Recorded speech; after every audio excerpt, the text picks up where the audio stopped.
Hello, everyone. This is Ed Brendiger, and welcome to the Eddie Network podcast. My guest today is Jon Husband, and he is, to some of us, a renowned author of a seminal book of 22 years ago called Wirearchy. We're going to talk about it and what he has seen in the 22 years since then. And we're going to talk about some other things related to technology and networks and human life and whatever else we want to talk about.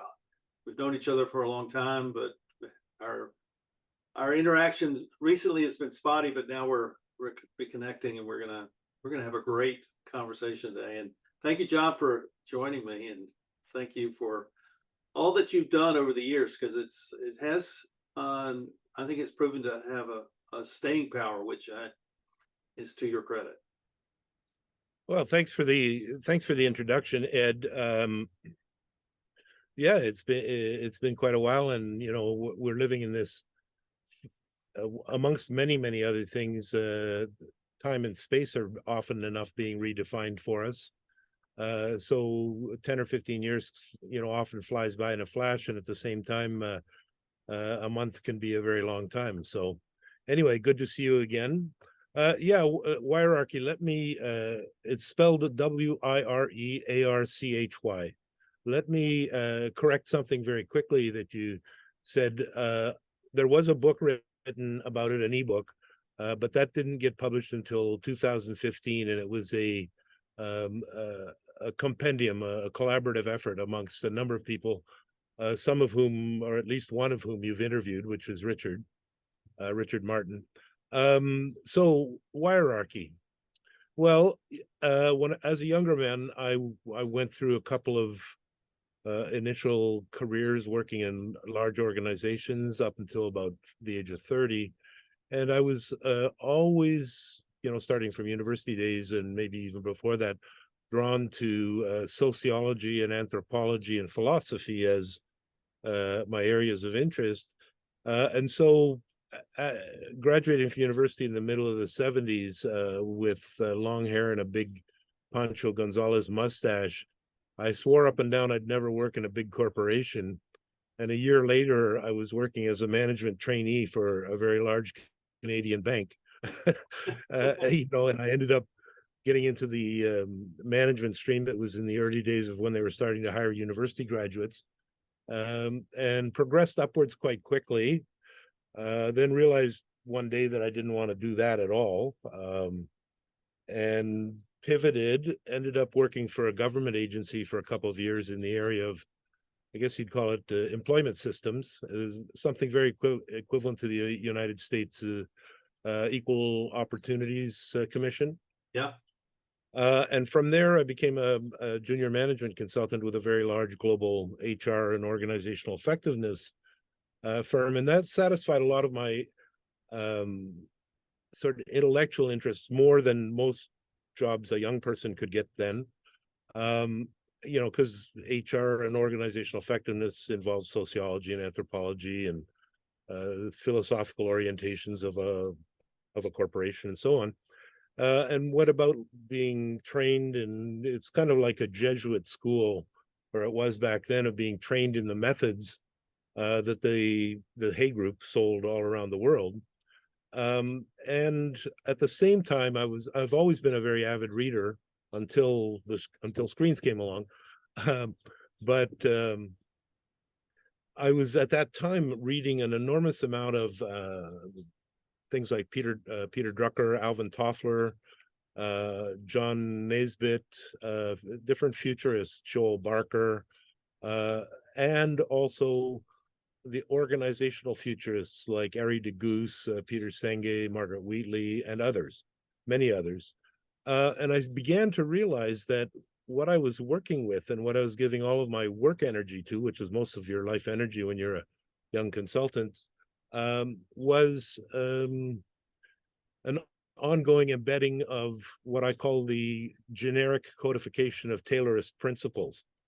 So if you start looking under the covers at how organizational structures are built and how most management processes are built, they're still very much with the basement. The foundations are still Taylorous principles almost without exception.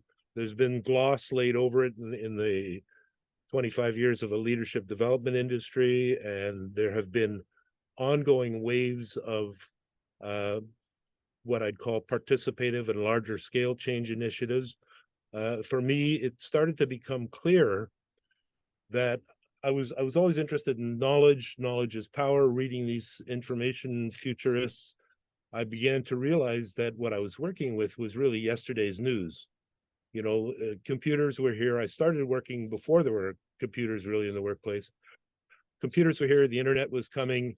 You could just imaginatively see this, plus reading these people who were projecting often quite idealistic and utopic visions of what this would all bring us, including me when I write about the positive aspects of Wirearchy, although I've always been careful to say it's neutral. You know, it can be dystopic as well as it can be utopic.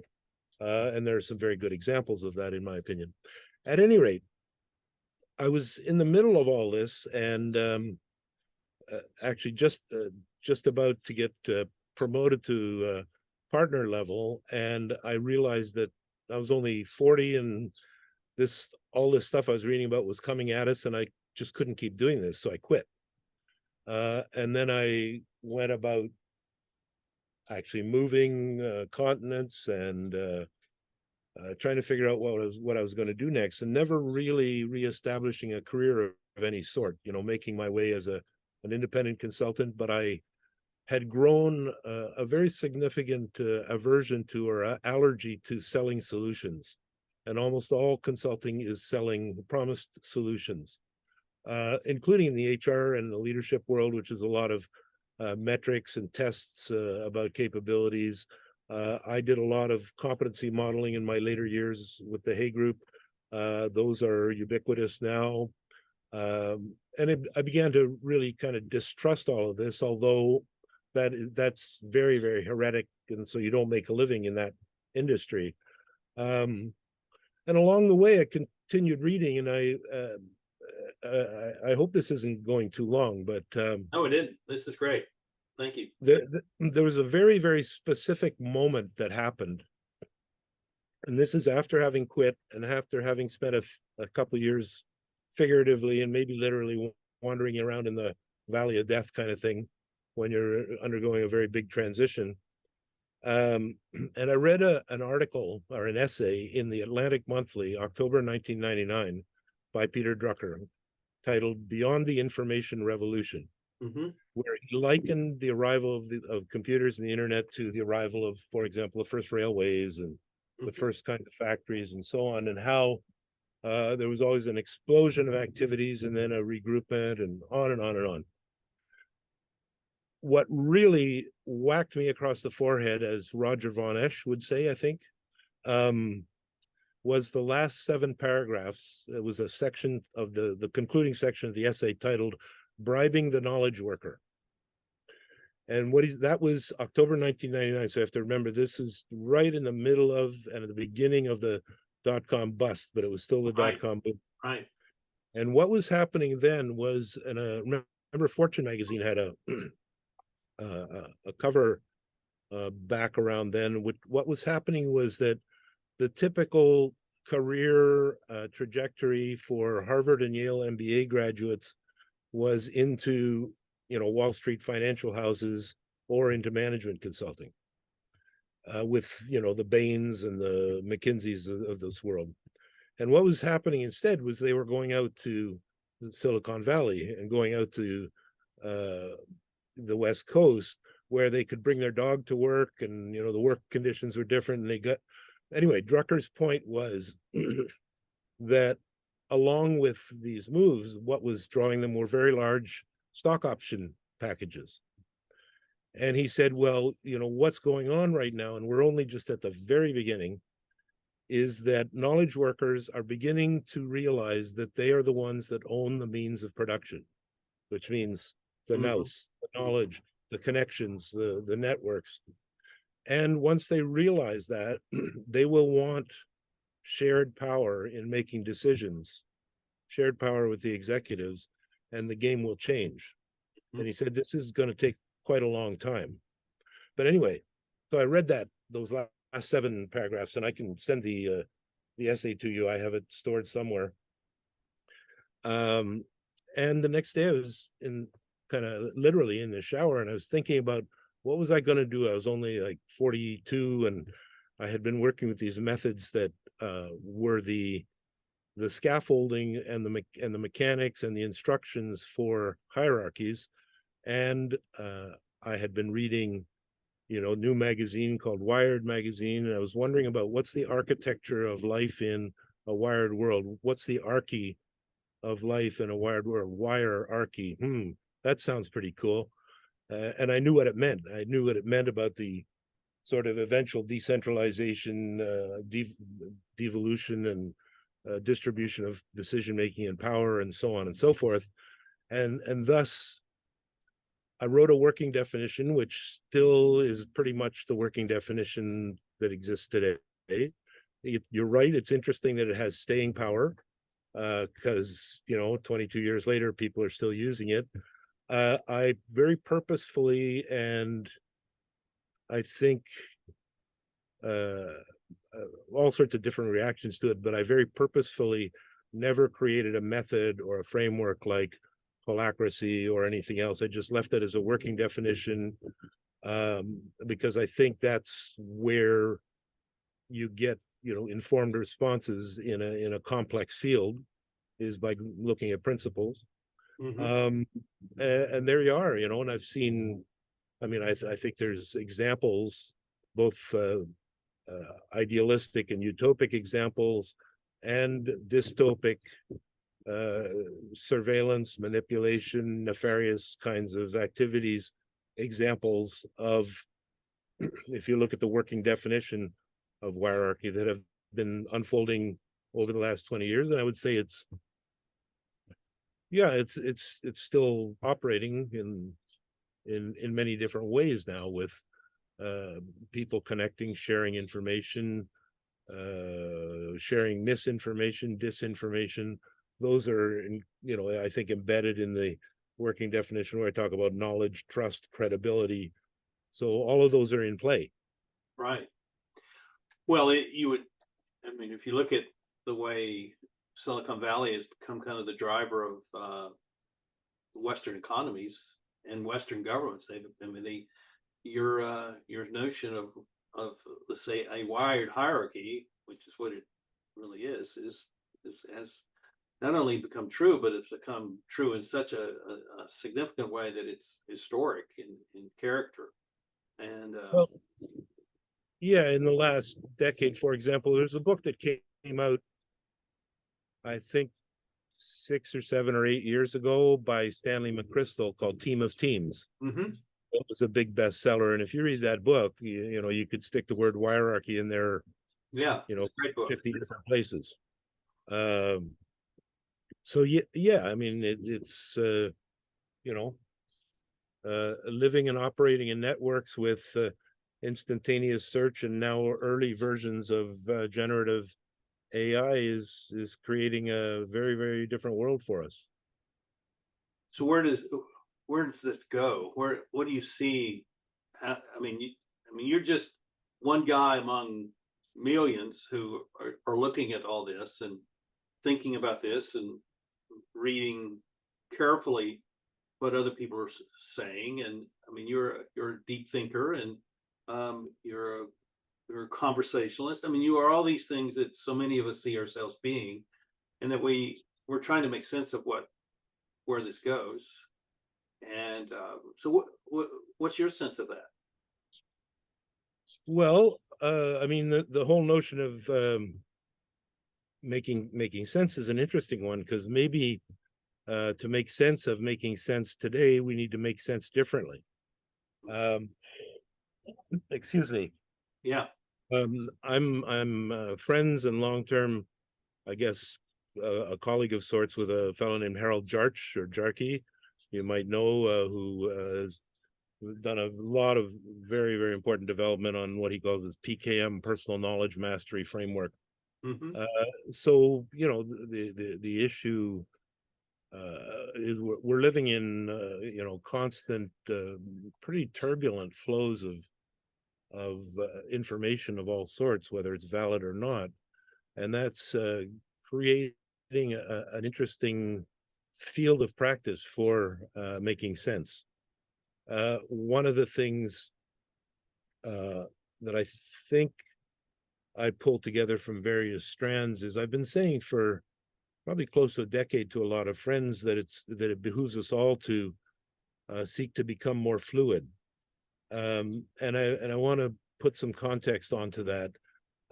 Because I worked for so long with those methods of what I call generic codified Taylorism or generic codification of Taylorism, I also grew to realize that that has also been a significant part of the march of a decade and a half, if not 2 decades, of re-engineering of most corporations, using massive information systems. And also often the customer at the end of the business process is doing more of the work and so on, and handing over their information and so on. So there's another example of that kind of shift of power. And where that takes me into thinking is that there's an enormous number of people who don't think too abstractly about daily life and what's going on around them. And so we're in this interesting generational sort of Venn diagram where there's obviously lots of people clued into lots of stuff because of the internet and niche blogs and all sorts of interests. At the same time, we live in a pretty highly re-engineered society in at least North America and Western Europe. So there's all sorts of unconscious actions or semi-conscious actions and habits that we develop, including how we use information and how we make sense of things, because we make sense ever more than ever. And I think you and I talked about this when we met in Washington, D.C. I had written an essay about the mass customization of knowledge work. And after that, the mass customization of life.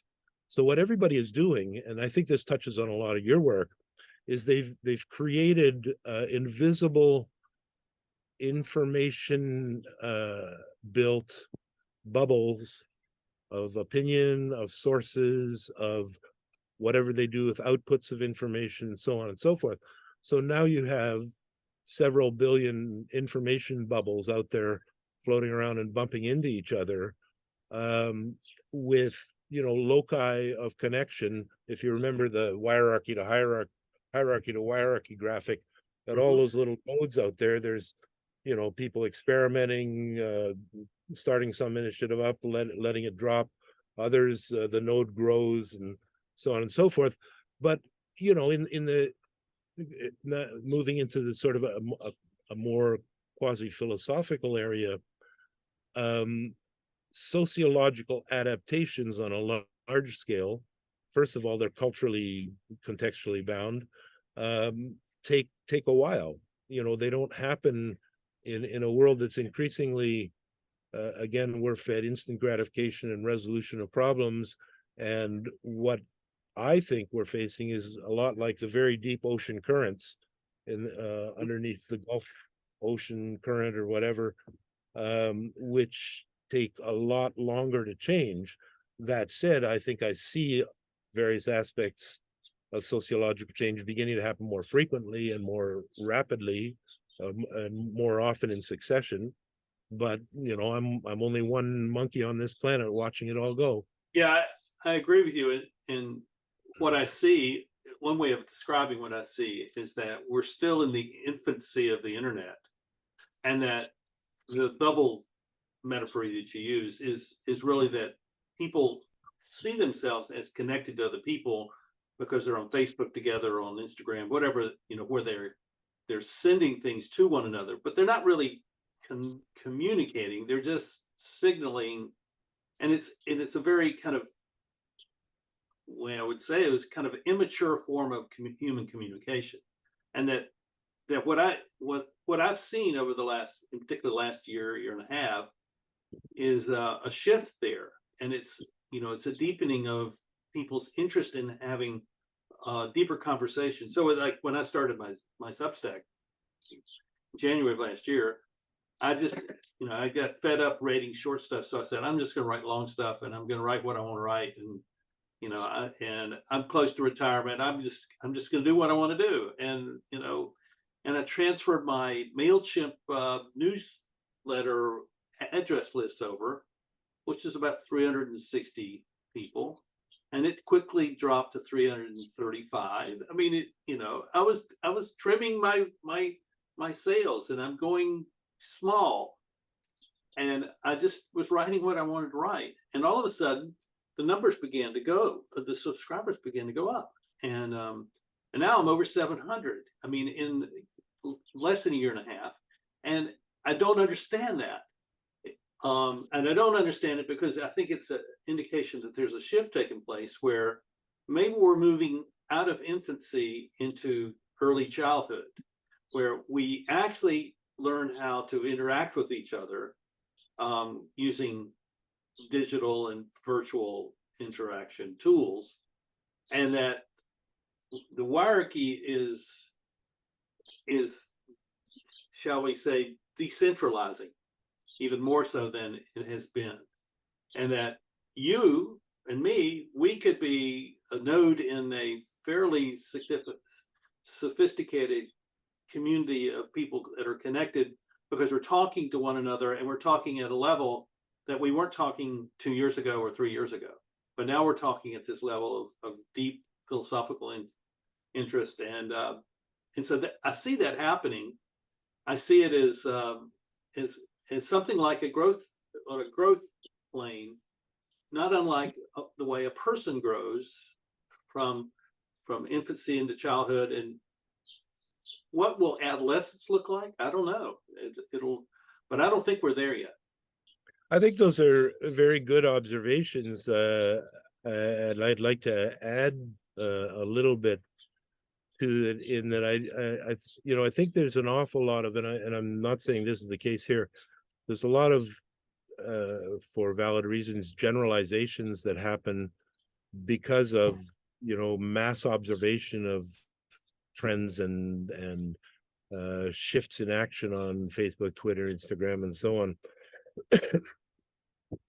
And I do think there's been a maturing in general. I mean, all of us only have an absolutely infinitesimal slice of what's going on any of these platforms. Very so true. We have no idea, and of course there are places where misogyny and racism and other forms of nefarious human action take place regularly, and we just have to take the witnessing of many female journalists, authors, anyone who speaks out to understand that. At the same time, I would say that I and others like Harold and others have forecast this and been talking about it for quite a few years now, but this shifting to smaller groups where there's some sense of belonging. So a sense of belonging is very important, and a sense that the people you're interacting with have credibility and are honest and fair. And you can see all sorts of little outbursts of places where people are either being shunned or removed, or and there are hundreds of thousands of small groups on Facebook and other places. I do think that there's, along with this wanting to belong, is and I expect this will continue and grow in certainly the rest of years in my lifetime. It's always been a perennial favorite as well. But as Hugh MacLeod would say, the search for the market for meaning is infinite. So people are searching for meaning in a world that increasingly, if you step back and look at it, and I think that's what more and more people that have been connected to the internet are doing a lot, is learning how to step back from it, watch, recognize there's other stuff in life. As you see, I'm sitting on my back porch surrounded by birds chirping, and we're in this just constant tsunami of information. And I think it's worse probably in the United States. I haven't been there for a while, but there's screens everywhere, in every store, in every mall, in every elevator, everywhere. And so this probably takes us, or is starting to provide a good segue for the next part of what you wanted to talk about, generative AI. I think you will get this, and it particularly ties a little bit to when you and I met in Washington and went for a walk, and then I believe we saw a film together as well. I think we did, yeah.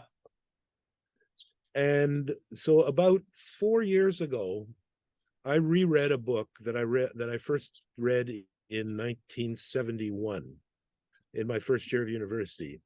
And that book, many first year students have read it. Ray Bradbury's Fahrenheit 451. Right. I reread it about 3 years ago. 45 years ago, I thought it was science fiction. I don't think it's science fiction anymore. Science fact. I really don't. It's a very short book. It'll take you maybe 2 hours to read. It's available online as a PDF. I can send it to you. And it is just mind-blowing when you start reading it and you make comparisons and contrasts to what is going on today. It is mind-blowing, Ed. And it really stops and makes you think.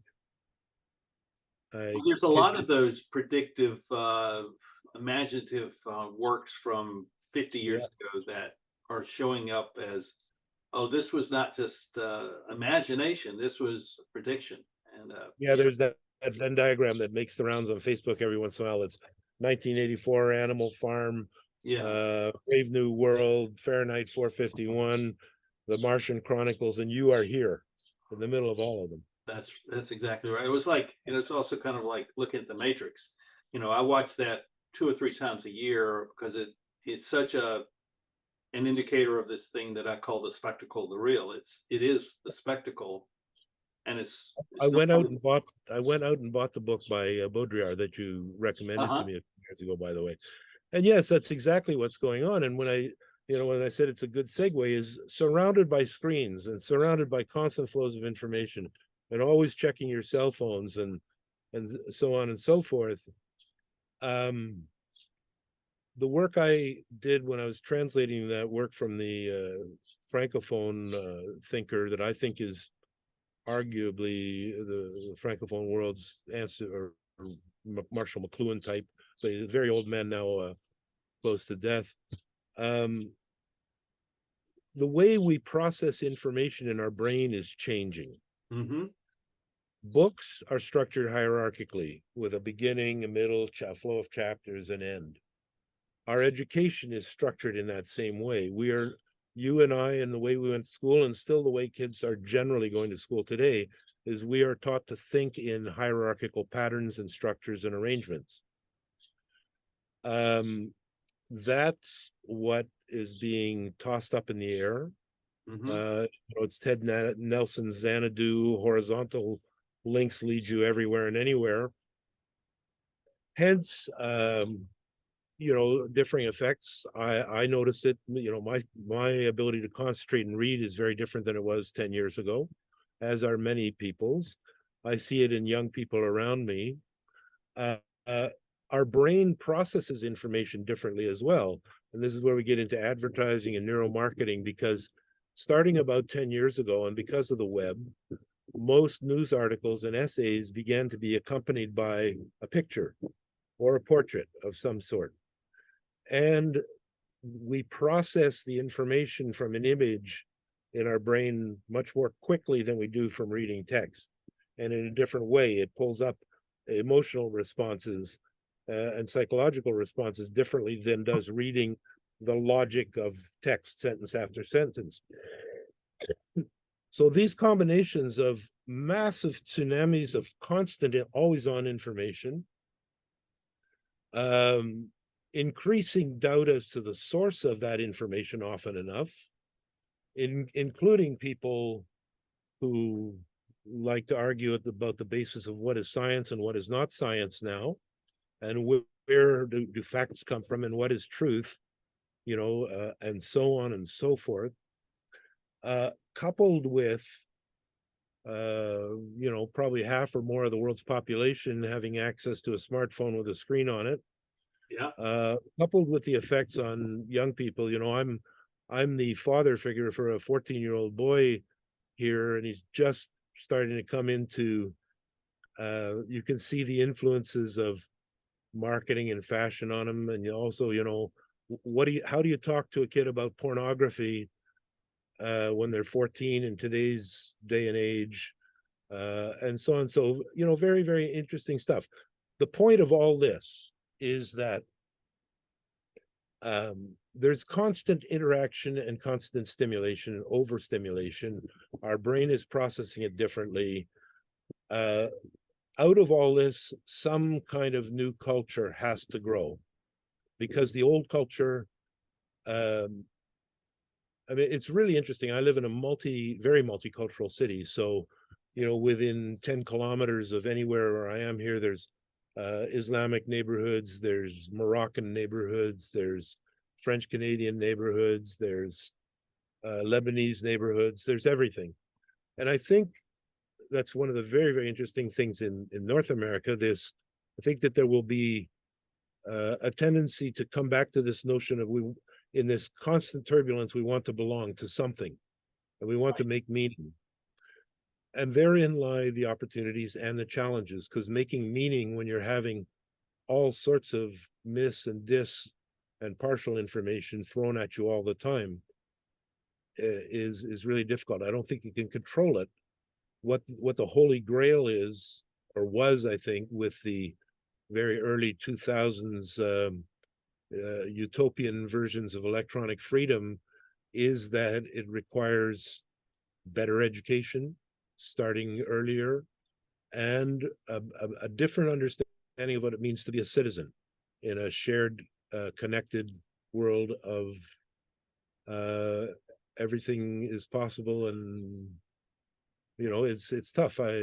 Yeah, in the structure of society, from as far as leadership goes, has not been able to provide the leadership which allows us to go through that change, allows us to develop the kinds of things you're talking about.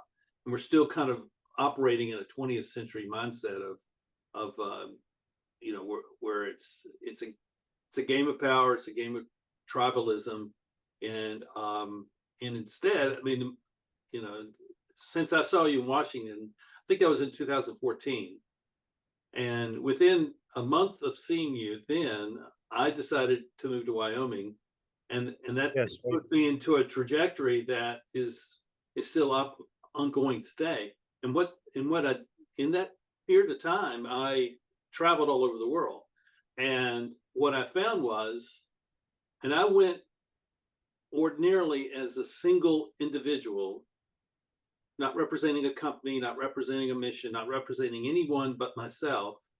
And I found that the people that I met, we had actually more in common. We could communicate. Than the things that were different from us. The differences actually enhanced our relationships with one another, but there was enough similarity that allowed us to find a kind of congeniality, which allowed us to communicate people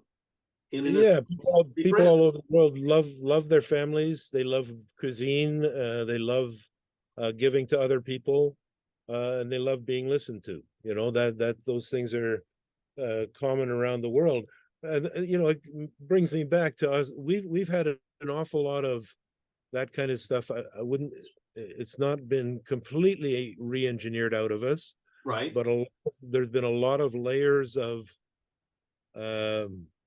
complacency and comfort, let's say, laid over them.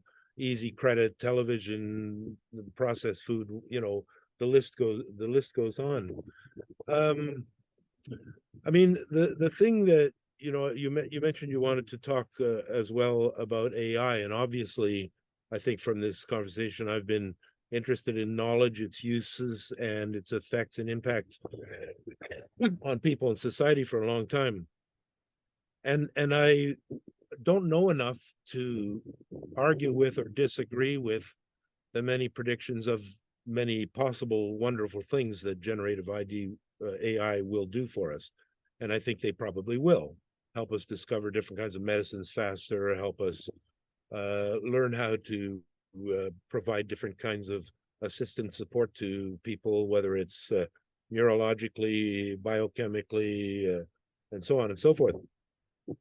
But what I'm really worried about, and I think lots of people are, and I the way I am at this stage, I'll be 70 fairly soon, is I understand the value of optimism.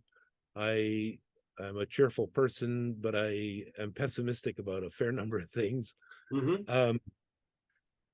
I think that it will become so rapidly used in so many places that it will become very, very recursive and will create an awful lot of homogeneity, particularly in thinking, because if we go back to what I was saying about how we ingest information and why we ingest it now, which is as much for entertainment and marketing purposes. I'm sure you'll remember the classic book, Entertaining Ourselves to Death by Neil Postman. Yeah. I'm really worried about that. I think it's really, as a generality, going to dumb things down even more. I've seen a lot of that in my lifetime, as I think you have. I mean, what I always find amazing is, for me, a very, very good example of the power of marketing and advertising in today's world has been the 2, maybe 3 decade rise of professional wrestling and the dynamics that go there, that are therein on display, are on display throughout society now, including in political debates and in all sorts of commentary, particularly American television news shows and so on. It's like watching WWF announcers all the fucking time. Yeah. And that is a pretty clear impact for me of television advertising on all the time in front of people's faces. And so I don't see how AI and generative chat's going to help all that much. It's going to help a lot of people study a lot less, think a lot less, and I guess figure out other ways to get by. Yeah, I agree with you. I'm kind of neutral on AI. I see it having benefits. I also see it having a detrimental effect upon. I would say the detrimental effect will be upon human agency. The willingness of people to take initiative to do things that. Well, that's kind of what I mean. And along with this, the last 20 years of coarsening of society has been a lot of apathy and a lot of detachment. And the world's just too complex, and people, including me, I'm very glad I moved to Montreal, Quebec. It's about as different a place as you could find in North America. And I'm surrounded by trees in a little quiet corner of the city, and I'm happy to stay here most of the time until I go travel somewhere. Well, what I found was that what I realized, I guess, early on, I've just been really skeptical of the whole internet thing all along, saying this is a great thing. 20 years ago, we were celebrating how great it was going to be, and there would be information would be available. All information everywhere will be available. And what I've begun to find out over the last 10 years is that there are things that I go looking for that I once could find that I can't find anymore, because that has to be stored somewhere, and someone has to pay for that storage, and someone has to provide the access to that storage. And I think there's no longer any incentive to say keep let's just, for hypothetical, okay, we're going to keep the works of William Shakespeare online. Well, maybe that doesn't exist anymore, or someone like William Faulkner or Ernest Hemingway. You can't find that online anymore. I'm not saying that's the case, but there are things that I knew that were once there that are not there anymore. And so I realized that, okay, if that's the trend, then I better start buying books.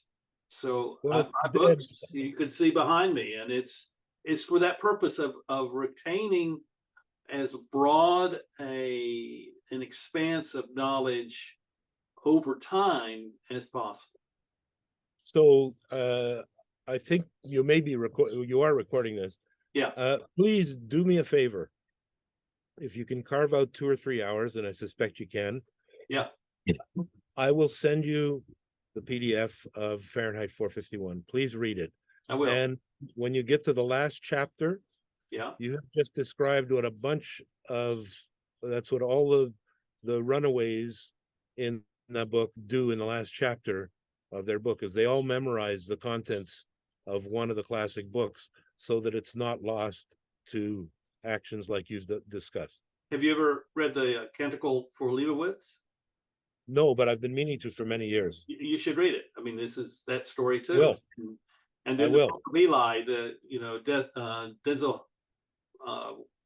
Washington's film, of an apocalyptic world where he has the only copy of the Bible and it's in Braille.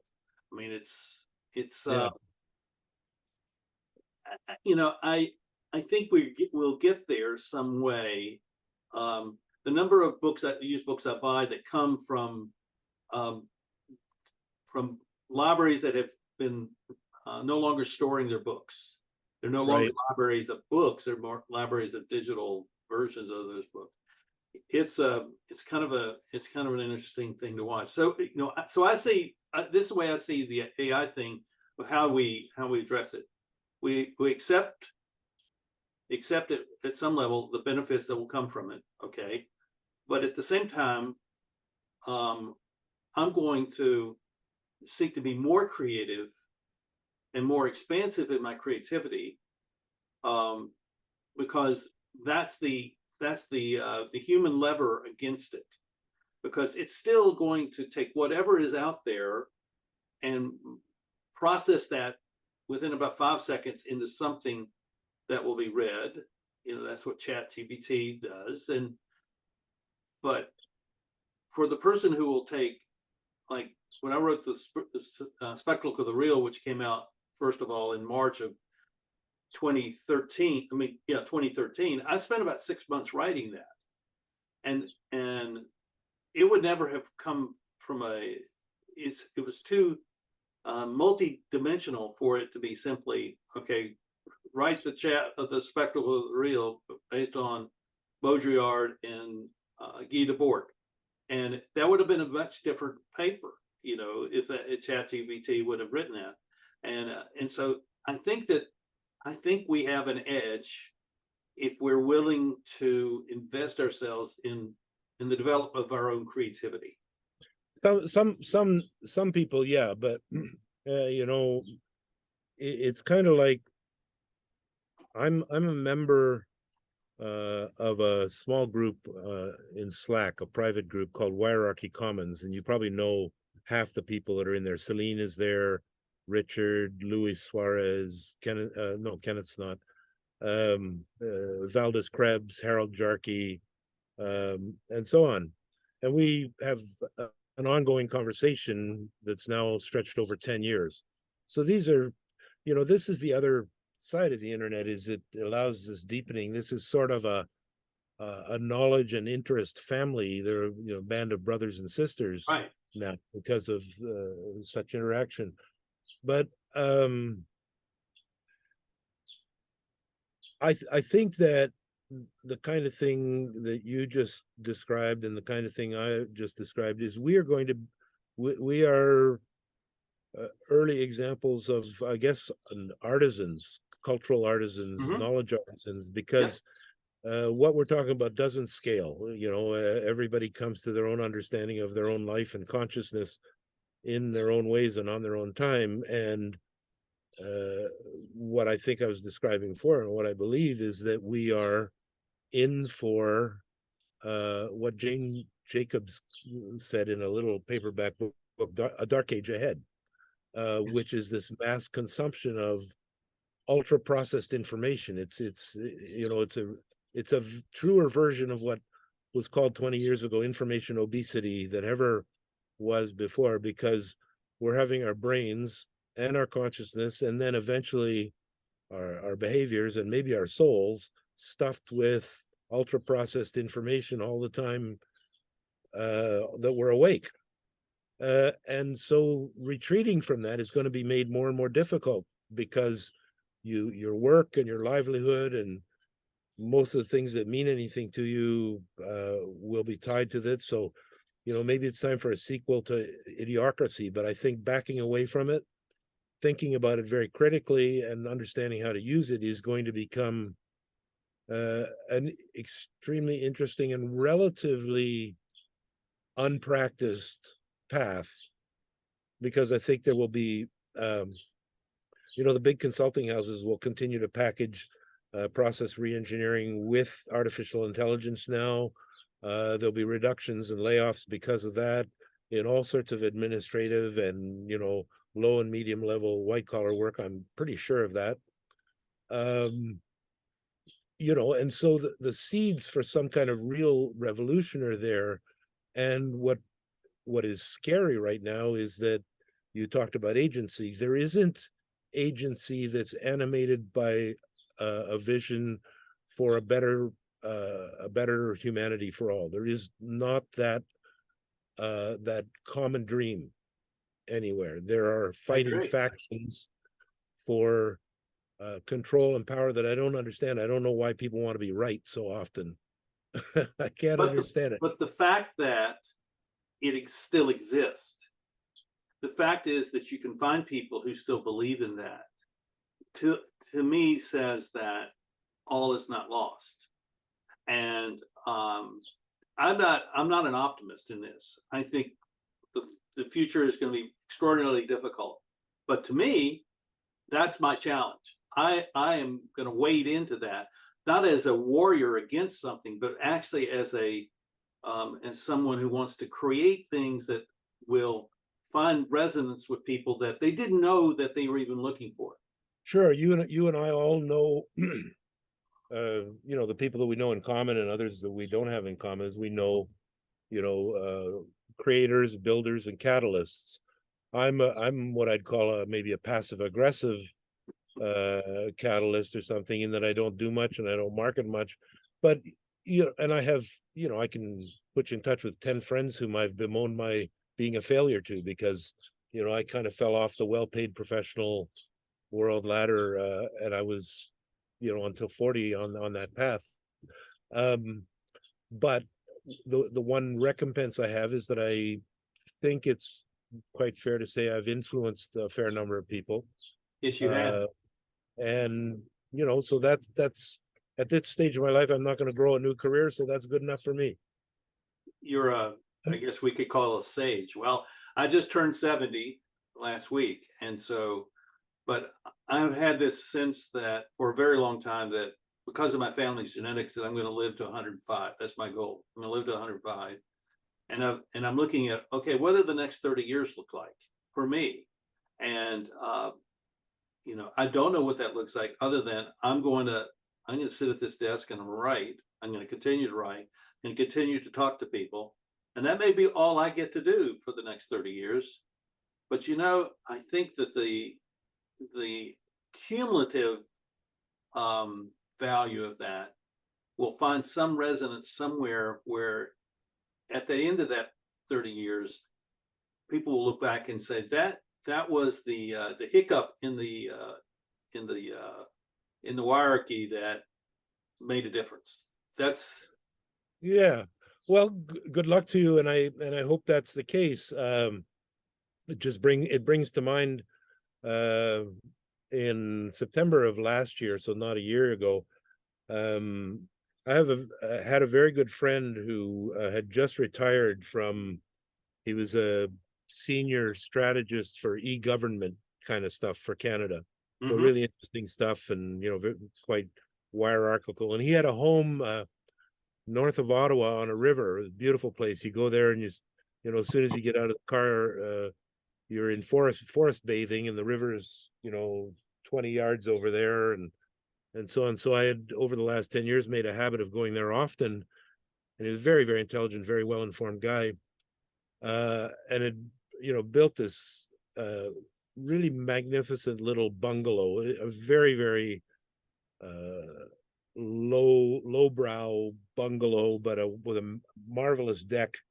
And this river is very, very beautiful, very clean, great for swimming. He built a little private beach. And we were talking about the next 20 years. He was thinking about writing a book about e-government and da-da-da. And the weekend of September the 23rd, I spent with him and a couple of other friends, all four of us go back 50 years to the first week of university.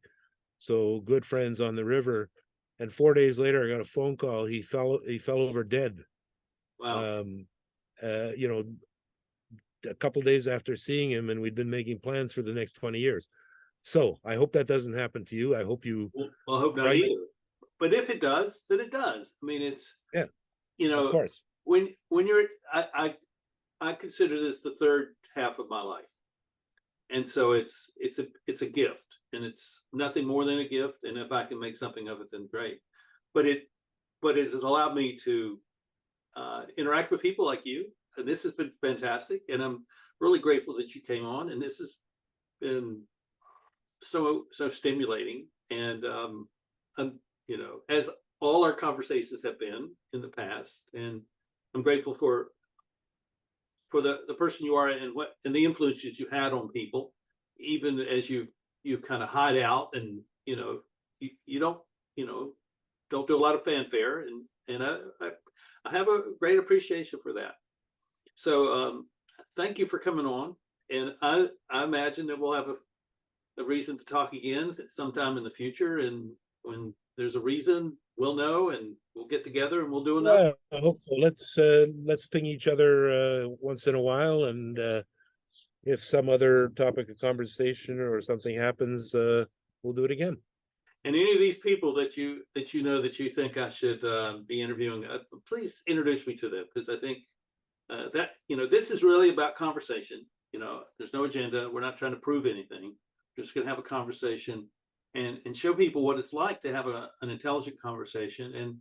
And there's an international audience here, and so, you know, I'm grateful for that. You know, Well, I'll suggest when I send the Fahrenheit 451 PDF, I'll mention a couple of names as well of people that I think are very wise, that I have a lot of respect for. great. Well, thank you, John, and Thank thank you you, Ed. everyone for watching. And I hope you enjoyed this, and I hope that you will subscribe, hit the like button, and even more so, please do a question or a comment below, because that's where we can interact with you and have that same kind of conversation. So we'll see you next time here on the Eddy Network podcast. Bye-bye.